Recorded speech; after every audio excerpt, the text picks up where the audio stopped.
Alam mo ba na may mga SSS members na tumatanggap ng 25,000 pesos per month habang buhay? Hindi one time hindi rin loan. Pensyon, every single month hanggang sa huli. At yung pinaka-shocking, may 13th month pension pa sila. May 1,000 pesos additional allowance pa per month. At ngayong 2025 hanggang 2027, tumaas pa ito ng 33%. Pero maraming Pinoy, hindi alam kung magkano ba talaga ang makukuha nila. Hindi alam kung paano i-compute. At yung pinaka-worst, hindi rin alam na pwede silang mag-apply online. Ako si Ate Karen at sa video na to, i-breakdown ko sa inyo lahat. So, ano nga ba talaga yung SSS Retirement Pension? Simple lang. Yan yung mga contributions mo na binayaran mo buong buhay mo, yun ang babalik sa'yo. Hindi isang bagsakan, monthly, habang buhay. Dalawang klaseng ang retirement benefit ng SSS. Una, monthly pension. Ito yung para sa mga may 120 contributions or more. Ibig sabihin, naghulog ka ng at least 10 years. Lifetime yan Every month may papasok sa account mo. Pangalawa, lump sum. Ito naman yung para sa mga kulang ang contributions, below 120 months. Hindi ka makakaroon ng pension, pero makukuha mo yung kabuuan ng lahat ng na-contribute mo plus interest. Siyempre, ang goal natin, monthly pension, kasi habang buhay yun. Dalawang options. Una, optional retirement. 60 years old ka na at separated ka na sa work. Hindi ka na employed, hindi ka na self-employed o hindi ka na OFW. Pwede ka na mag-claim. Pangalawa, mandatory retirement. 65 years old ka na at kahit nagwo-work ka pa, pwede ka na mag-file. Automatic yan. At syempre, kailangan mo ng at least 120 monthly contributions bago ka mag-retire. Yun ang magic number, 120. 10 years. Pero etong magandang balita. Kung kulang ka pa sa 120, pwede kang mag-continue bilang voluntary member. Maghulog ka pa hanggang makumpleto mo yung 120 para mapunta ka sa monthly pension, hindi sa lump sum. Eto na yung pinakamahalaga, yung formula. At huwag kang matakot, isi-simplify ko to. Ang SSS ay may formula para sa pension mo. 3 factors lang. Una, yung AMSC mo o Average Monthly Salary Credit. Basically, average ng contribution mo yan. Pangalawa, yung CYS o Credited Years of Service. Ilang taon ka na naguhulog. At pangatlo, yung fixed amounts na dinadagdag ng SSS. Ano ang formula? 300 pesos plus 20% ng AMSC mo plus 2% ng AMSC mo times yung CYS mo minus 10 plus 1,000 pesos additional allowance. Complicated? Huwag kang mag-alala. I-compute natin. Si Aling Rosa, minimum wage worker siya. 20 years nang naghulog sa SSS. Ang average MSC niya, 10,000. I-compute natin. 300 plus 20% ng 10,000. Yun ay 2,000. Plus 2% ng 10,000 times 10, yun ay 2,000 din. Plus 1,000. Ang total, 5,300 per month habang buhay. At may 13th month pension pa yan So sa loob ng isang taon, 5,300 times 13, yun ay 68,900 per year. Hindi pa kasama yung pension increase ngayong 2025 hanggang 2027. Si Mang Tony, office worker siya, 30 years sa private company. Ang average MSC niya, 20,000. So 300 plus 20% ng 20,000. Yun ay 4,000 plus 2% ng 20,000 times 20, yun ay 8,000 plus 1,000. Ang total, 13,300 per month habang buhay. Sa loob ng isang taon, 13,300 times 13 months, 172,900. At dahil sa pension reform, tataas pa yan ng 33% pagdating ng 2027. At para naman sa mga nag-contribute sa maximum MSC na 35,000 pesos at 35 years and service, etang computation.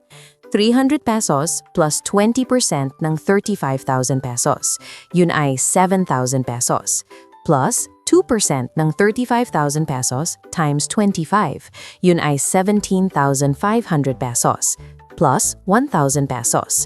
Ang total, 25,800 pesos per month habang buhay. Sa isang taon, 25,800 pesos times 13, 335,400 pesos. At tataas pa yan. Grabe, diba? At yung best part, tax-free ang SSS pension. At ito ang pinakamalaking balita.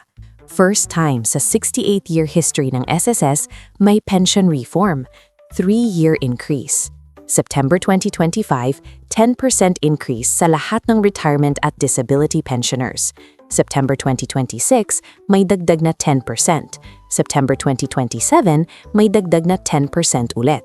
Ibig sabihin, pagdating ng 2027, tumaas na ng 33% ang pension mo.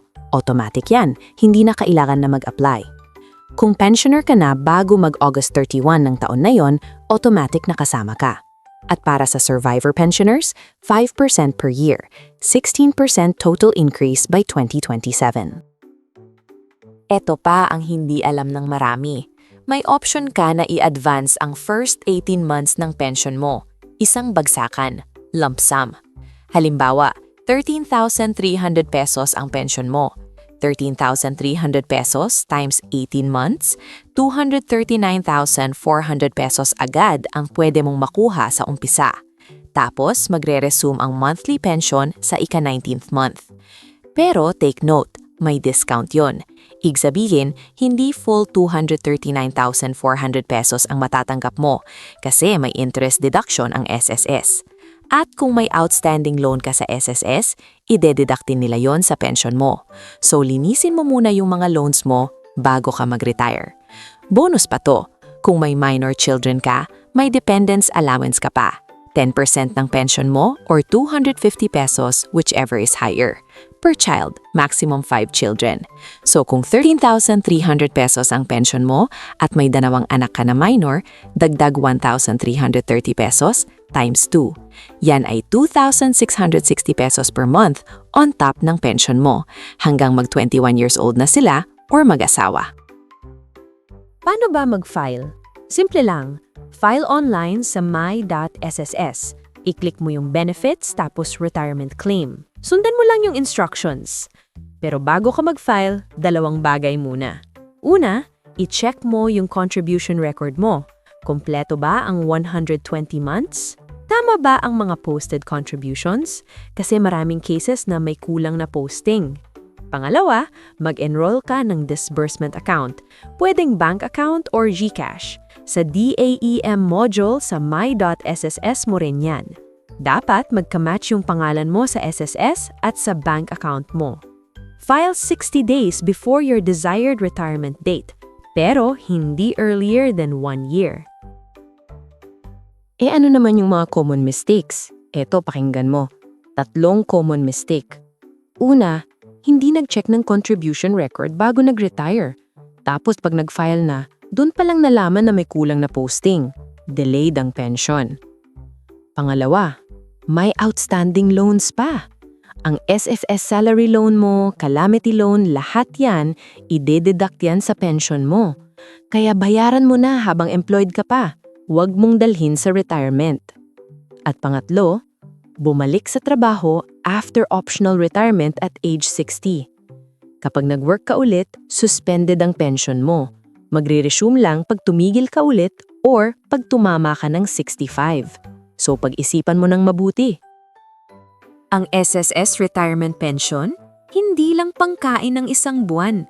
Habang buhay yan. At kung alam mo kung paano i-maximize, pwedeng umabot yan ng 25,000 pesos plus per month. May 13th month pa. May pension increase pa hanggang 2027. Kaya kung nagtatrabaho ka ngayon, huwag mong i-take for granted yung SSS contributions mo. Yon ang future mo. Kung may tanong ka, i-comment mo lang sa baba. At ako, si Ate Karen, magre-research para sa'yo. At kung may kakilala kang malapit na mag-retire, i-share mo tong video na to. Baka hindi nila alam yung mga hidden benefits nila. Like, subscribe, at pindutin yung bell. Para sa mga susunod na video, may isa pa akong i-reveal na government benefit na hindi mo alam.